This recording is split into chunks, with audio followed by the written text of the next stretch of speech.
31 अक्टूबर 1984 की सर्द सुबह राजधानी दिल्ली में अच्छी धूप खिली हुई थी। इंदिरा गांधी के लिए यह काफी बिजी शेड्यूल वाला दिन था। उन पर एक डॉक्यूमेंट्री बनाने पीटर उस्तिनोव आए हुए थे। दोपहर में पूर्व ब्रिटिश पीएम जेम्स कैलाहन के साथ मीटिंग तय थी। इसके बाद राजकुमारी एनी के साथ डिनर का प्रोग्राम था।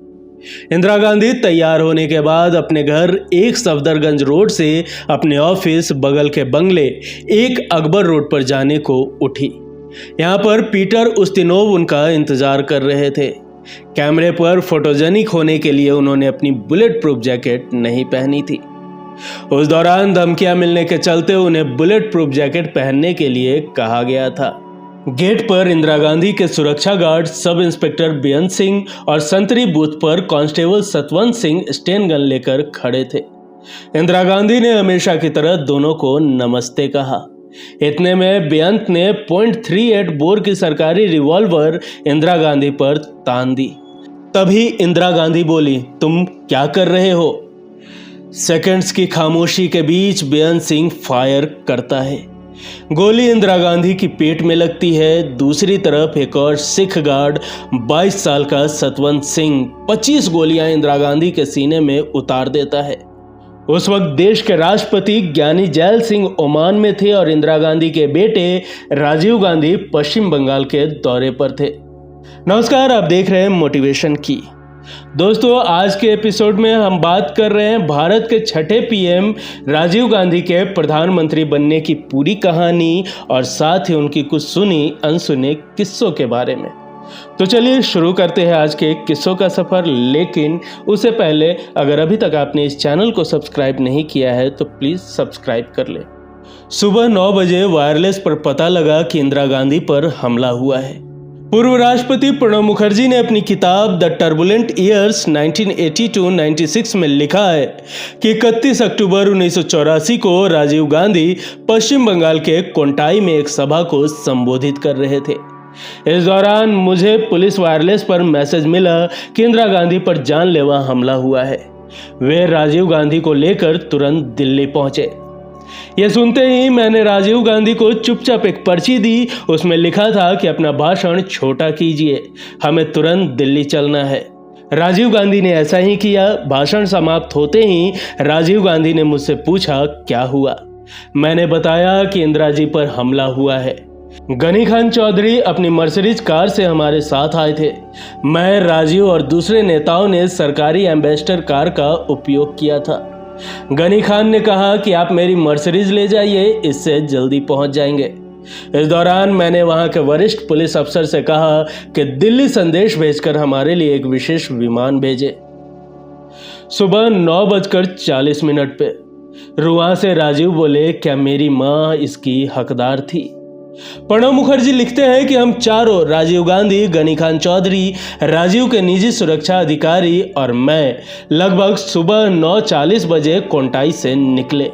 राजीव गांधी ने कहा कार मैं चलाऊंगा, लेकिन हमने उन्हें ऐसा करने से मना कर दिया।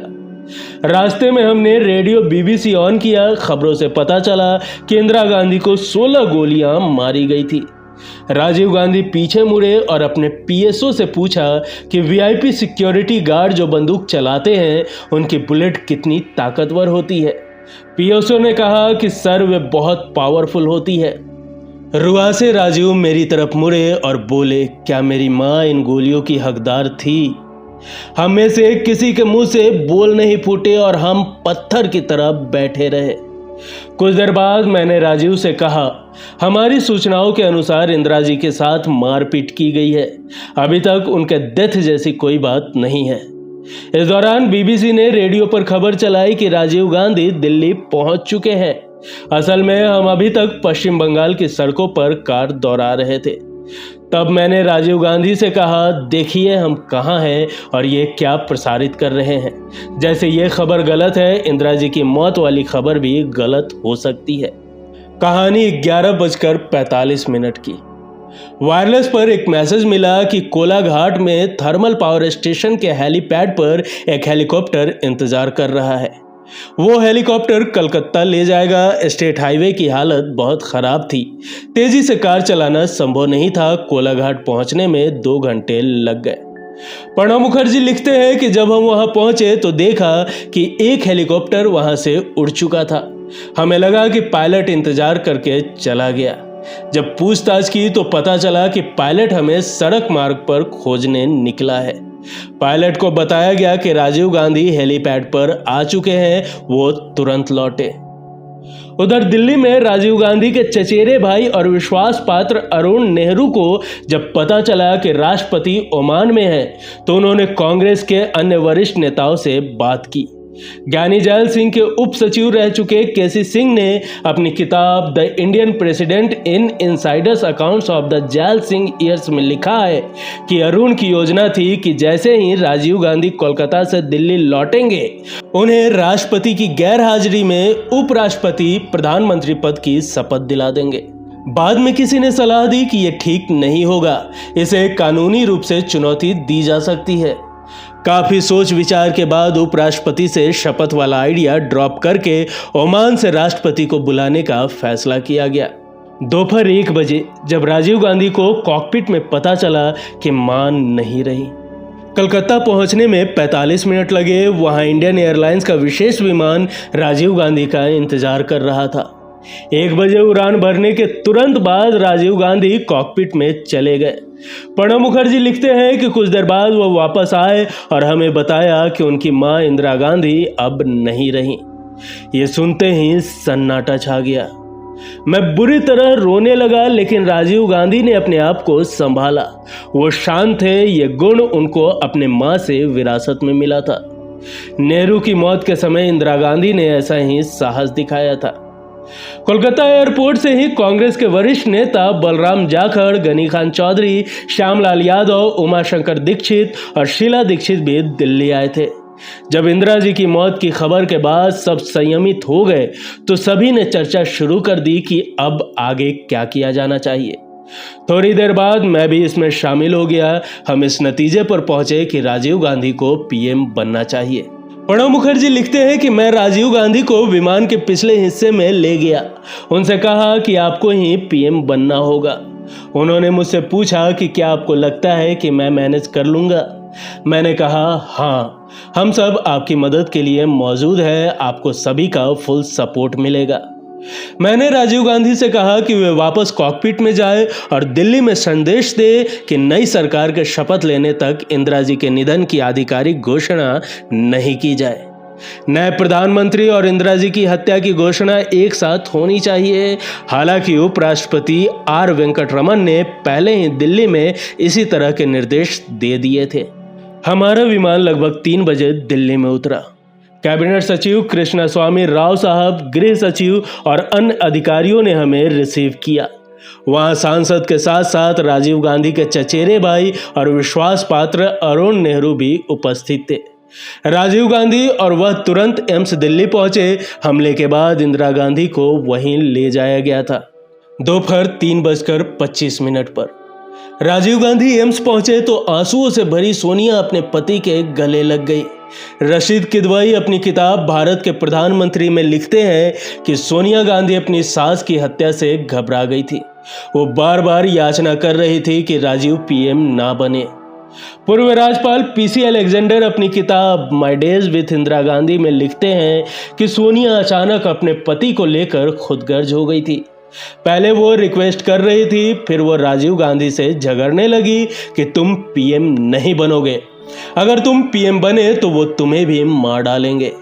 इसके जवाब में राजीव गांधी ने कहा था कि मेरे पास ऑप्शन नहीं है, मैं तो वैसे भी मारा जाऊंगा। शाम 4:10 पे पूर्व राष्ट्रपति प्रणब मुखर्जी अपनी किताब में लिखते हैं कि मैंने राष्ट्रपति को भेजे जाने वाले पत्र का पहला मसौदा तैयार किया। पीवी नरसिम्हा राव ने इसे संशोधित किया, आर.के. धवन ने टाइप किया। पत्र में न केवल राष्ट्रपति को संसद में कांग्रेस पार्टी के नेता के रूप में राजीव गांधी को चुने जाने के प्रस्ताव की जानकारी दी गई, बल्कि राष्ट्रपति से राजीव गांधी को सरकार बनाने के लिए आमंत्रित करने का भी अनुरोध किया गया था। फिर हमने अरुण नेहरू को एयरपोर्ट पहुंचने के लिए कहा। वहां कुछ ही देर में राष्ट्रपति ज्ञानी जैल सिंह ओमान से आने वाले थे। हमने उनसे विमान से उतरने से पहले राष्ट्रपति को जानकारी देने के लिए कहा। करीब 4:30 बजे नरसिम्हा राव, पीसी अलेक्जेंडर और मैं एक कार में राष्ट्रपति भवन पहुंचे। इंदिरा गांधी की हत्या के बाद देश में हाई अलर्ट था। पुलिस वाले भी घबराए हुए थे। जब हमारी कार राष्ट्रपति भवन पहुंची तो हमें गेट पर मौजूद गार्डों ने अंदर नहीं जाने दिया। उन्होंने कहा कि आपकी राष्ट्रपति से कोई मुलाकात तय नहीं है, हमारे पास आपको अंदर भेज दे ऐसी कोई सूचना नहीं है। इसके बाद पीसी अलेक्जेंडर कार से बाहर निकले और उन पर चिल्लाए कि क्या आप कार में पीछे बैठे गृह मंत्री और वित्त मंत्री को नहीं पहचानते। इसके बाद हमें अंदर जाने की इजाजत दी गई। दिल्ली पहुंचने के बाद राष्ट्रपति ज्ञानी जैल सिंह सीधे एम्स गए।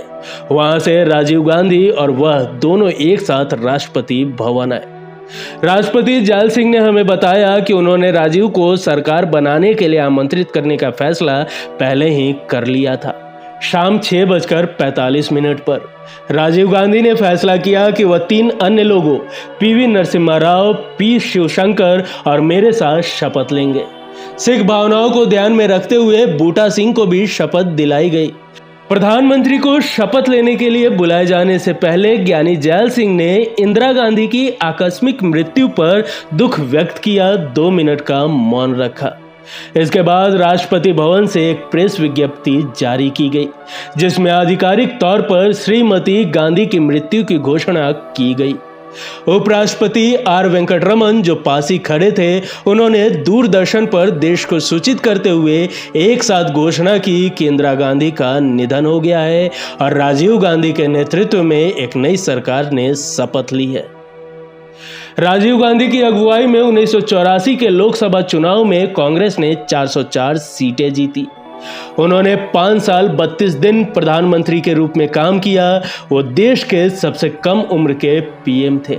उनके कार्यकाल में शाहबानो केस में फैसला पलटा गया, राम मंदिर का दरवाजा खुला, देश में कंप्यूटर क्रांति आई और बोफोर्स घोटाला हुआ। अब दोस्तों, राजीव गांधी की जिंदगी से जुड़े कुछ सुने अनसुने किस्से। शाहबानो एक मुस्लिम महिला थी। 59 साल की उम्र में पति ने तलाक दे दिया। दोनों की शादी से 5 बच्चे थे। शाहबानो ने गुजारा भत्ता के लिए कोर्ट में केस दायर किया। पहले जिला कोर्ट और फिर हाई कोर्ट ने शाहबानो के पक्ष में फैसला दिया। शाहबानो के पति मोहम्मद अहमद खान बड़े वकील थे। उन्होंने हाई कोर्ट के फैसले को सुप्रीम कोर्ट में चुनौती दी।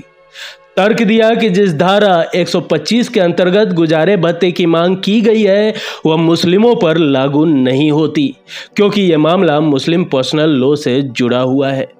इसके बाद मामला 5 जजों की संविधान पीठ में पहुंचा।